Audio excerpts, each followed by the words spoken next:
As a result of watching the documentary, it became apparent that it's a benefit to the buyers that the longer there is no Cyprus solution, so to speak, the better it is for those who bought illegally. So my question would be, as most of the buyers tend to be English, what is the likelihood that the British government actually will want to give any help, viable help for a Cyprus solution? And as a follow-on to that, again with the documentary, whatever happened to buyer beware? If I'm shown a plot of land that costs £30,000, next to it the plot of land costs £300,000, am I not going to want to know why the first piece of land is £30,000? So the excuse of the buyers didn't know, I don't think holds, no matter what is said on the Foreign Office website.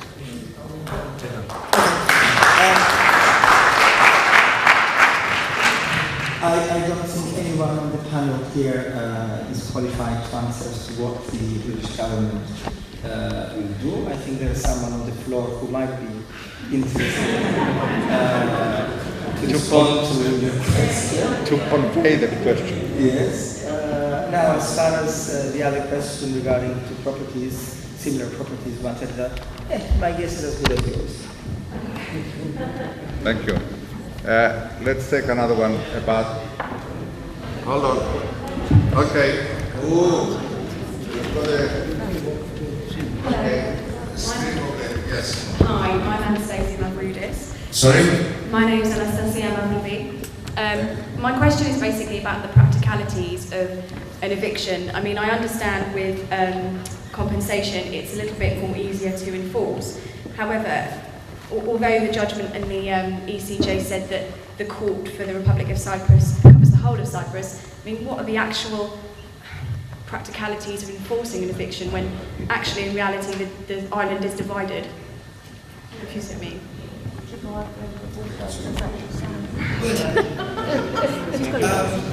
Are you aware at all of the contents of the judgment of the Court of the Republic of Cyprus?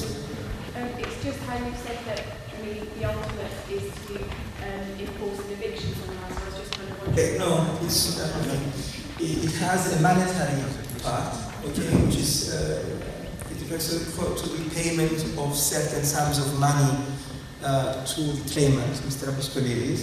And that, I think, should Mr. Apostolides be successful, I think it can be done, it's a pretty straightforward matter. If the Orams are found to have assets in the United Kingdom, you can go after those assets. Now, there are also a number of orders in the judgment. For example, they are ordered to cease trespassing on the land. They are ordered to pull down the villa that has been built illegally, and also to hand back the property to Mr. Apostolides. Of course, there is no way that someone can go to Labithos and force them to do that.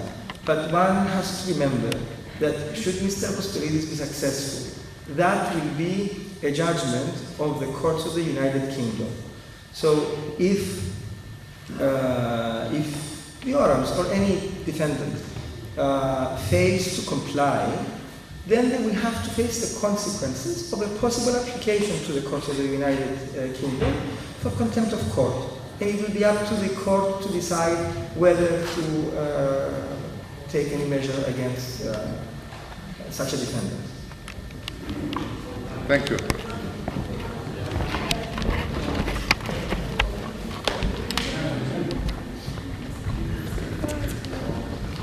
Good evening. My name is Maria Williams. My name is Maria Williams. First of all, I congratulate you for the case, because like Mr. Apostolides, I've been following the case quite early. I also have property land which has been built on. I visited 4 times. On the 4th time, 8 houses are on a small plot of land of mine, which was meant to be my home.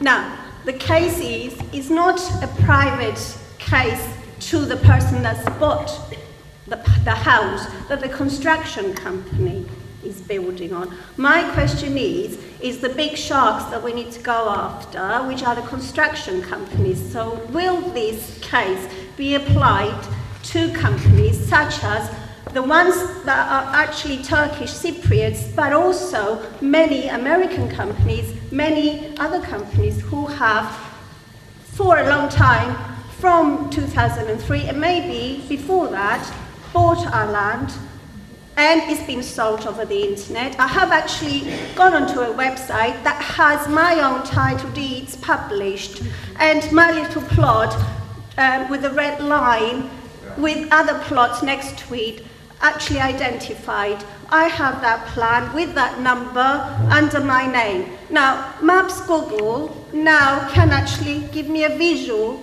I don't know how that visual, how present it is. It might be last year's visual, but I can see that on my land, on my little plot, there isn't anything right this moment.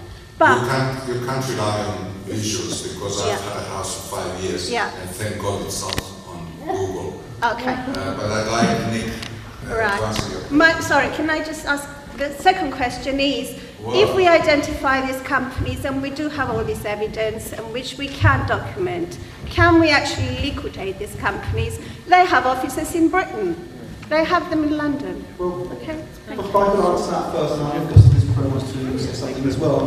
The first point is, when we're talking about these decisions, we shouldn't be thinking about an individual or a company. The issue is whether they are an EU national. And I'm not going to give details, but there are at least 3 cases that I'm aware where legal action is being considered against organisations, I won't say anything more, based in the UK, which are actively involved in construction or development or marketing in the occupied area. Some of them are extremely large international estate agencies. And their time is going to come. This decision is going to help get justice. Now, what you said about liquidating them, what they will have to do is to pay the monetary value that Gustavus was talking about just now. But some of the smaller companies may not be able to meet it, especially in the current economic climate, without being liquidated. And if we have to liquidate it, so be it, we'll liquidate them.